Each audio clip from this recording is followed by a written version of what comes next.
जय माता दी दोस्तों, आपके अपने चैनल स्पिरिचुअल एस में आपका स्वागत है। और आज मैं आपके लिए पद्मिनी यक्षिणी की साधना लेकर आया हूँ। और इसी यक्षिणी की साधना अपने आप में काफ़ी शक्तिशाली है और यह यक्षिणी अपने आप में काफ़ी दुर्लभ यक्षिणी मानी जाती है। और इसकी साधना देने से पहले मैंने और भी यक्षिणियों की साधना दी हुई है चैनल पर। अगर आपने वे नहीं देखी तो चैनल पर विजिट करके वे साधनाएँ देख सकते हैं। तो शुरू करते हैं। पद्मिनी यक्षिणी के द्वारा भविष्य में साधक को धनार्जन करने के ऐसे ऐसे मार्ग उसके जीवन में खोलती है, जिससे उसकी जीवन की भौतिक मनोकामनाएं पूर्ण होती है। यदि यह एक बार सिद्ध हो जाए तो साधक को जीवन में सफलताएं प्राप्त होती रहती है। यह यक्षिणी सिद्ध होने पर जिस प्रकार साधक की मनोकामनाएं व धन वैभव प्रदान करती है, वो सब शायद ही कभी साधक सोच पाता है अपने जीवन में। अब जान लेते हैं कैसे इसकी साधना करनी है। इस यक्षिणी की साधना आषाढ़ पूर्णिमा गुरुवार के दिन स्वाति नक्षत्र रात्रि के चौथे पहर में शुरू करनी है। ऐसे निर्जन स्थान का चुनाव करें जहां पर आपको कोई भी परेशान करने वाला ना हो। आपको घर पर नहीं यह साधना करनी चाहिए। यदि गुरु आदेश आपको हो, जिसने पहले इस साधना को किया हो, तो आप घर पर कर सकते हैं, नहीं तो आपको निर्जन स्थान का ही चुनाव करना होता है घर से बाहर।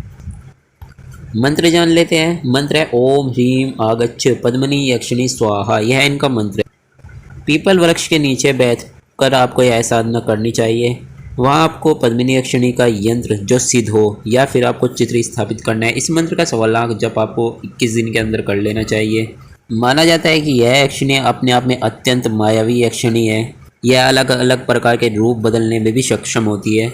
साधना सिद्ध होने से पहले यह साधक को अपनी थोड़ी थोड़ी झलक दिखाती रहती है। यह संकेत होता है कि साधक एक सही दिशा में आगे बढ़ रहा है। और कभी कभार तो यह साधना के बीच में दिखाई भी देती है, कभी गायब हो जाती है। लेकिन साधक को उन चीज़ों पर ध्यान नहीं देना चाहिए, क्योंकि यह सब इसकी माया होती है। केवल अपने साधना पर साधक को ध्यान देना चाहिए, अपने जाप पर ध्यान देना चाहिए। जब यह पूरी तरीके से सिद्ध हो जाती है तो यह पूरे समूह के साथ आती है। यह अकेले नहीं आती। आसपास ढोल नगाड़े की आवाज़ आने लगती है।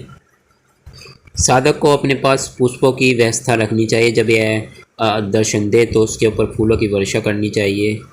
सुगंधित फूलों की मालाएं इनको समर्पित करनी चाहिए। इत्र इनको समर्पित करना चाहिए और दूध की बनी मिठाई का भोग इनको लगाना चाहिए। जब ये प्रत्यक्ष हो, प्रसन्न होने पर साधक को यह मनवांछित वर तो देती ही है, उसकी मनोकामनाएं पूर्ण तो करती है। साधक की तंत्र बाधाएं अगर उसके जीवन में है तो वह भी दूर हो जाती है। ग्रह बाधा भी दूर होती है उसके जीवन की। यह देखने में अत्यंत सुंदर और सुडौल जान पड़ती है।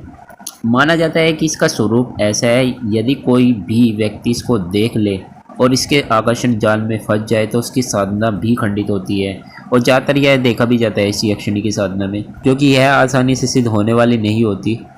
सिद्ध होने पर यह साधक को ऐसी ऐसी मूल्यवान दुर्लभ वस्तुएं प्रदान करती है कि शायद ही ऐसी चीज़ों के बारे में साधक अपने जीवन में सोच पाता है।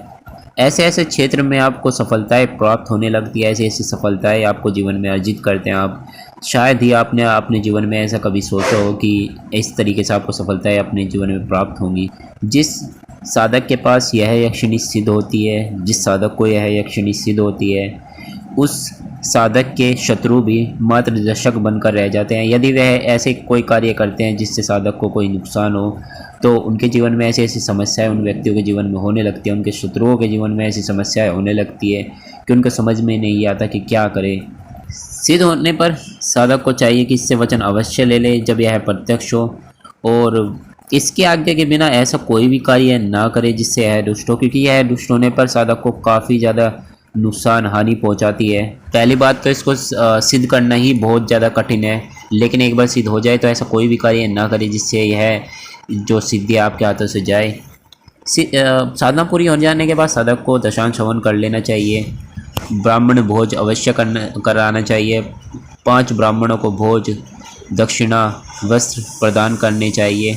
इस साधना को करते समय साधक को केवल एक समय भोजन करना चाहिए। माना जाता है कि इस साधना की सबसे बड़ी समस्या यही है कि इसकी माया ऐसी है कि बड़े से बड़ा साधक भी इसकी माया में फंसकर साधना पूरी नहीं कर पाता। लेकिन ऐसा भी है, यदि कोई व्यक्ति सच्चे मन से सच्चे हृदय से जो उस चीज़ के काबिल है कि हाँ वह साधना करके कुछ अच्छा कार्य करेगा, अच्छा अपने जीवन में तो करेगा ही, दूसरों के भी जीवन समस्याओं को दूर करने का प्रयास करेगा, ऐसे व्यक्ति को हमेशा यह यक्षिणी सिद्ध हो जाती है। लेकिन इस यक्षिणी को सिद्ध करना फिर भी आसान नहीं है। और ऐसे बहुत से दुष्ट लोग हैं, केवल अपने फ़ायदे के लिए शक्तियों को सिद्ध करने की कोशिश करते हैं। तो वे तो भूल ही जाइए कि यह यक्षिणी आपसे सिद्ध हो। कभी भी यह यक्षिणी, अगर आप 100 बार भी इस यक्षिणी की साधना करते हैं तो 100 बार भी आपकी यह सिद्ध नहीं होगी, अगर ऐसे व्यक्ति इस साधना को करेंगे जो केवल अपने निजी स्वार्थ के लिए सिद्ध करना चाहते हैं। क्योंकि शक्तियों को सब पता होता है कि क्या सही है क्या गलत है।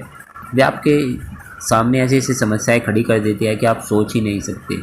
लेकिन मैं यही कहूँगा कि यदि कोई साधक इस साधना को करने का इच्छुक है, कोई करना चाहता है इस साधना को, तो गुरु के मार्गदर्शन में करे, जिसने पहले इस साधना को किया हुआ हो और जिसको यह प्रत्यक्ष हो।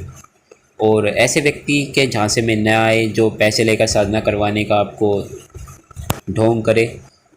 तो बस आज मैं केवल इस साधना के विषय में ही आपको बताना चाहता था, इस यक्षिणी की साधना आपके लिए लेकर आना चाहता, क्योंकि हमारी यक्षिणियों की सीरीज़ जो चल रही है, मैं सभी यक्षिणियों की साधना मैं डालूंगा चैनल पर एक एक करके।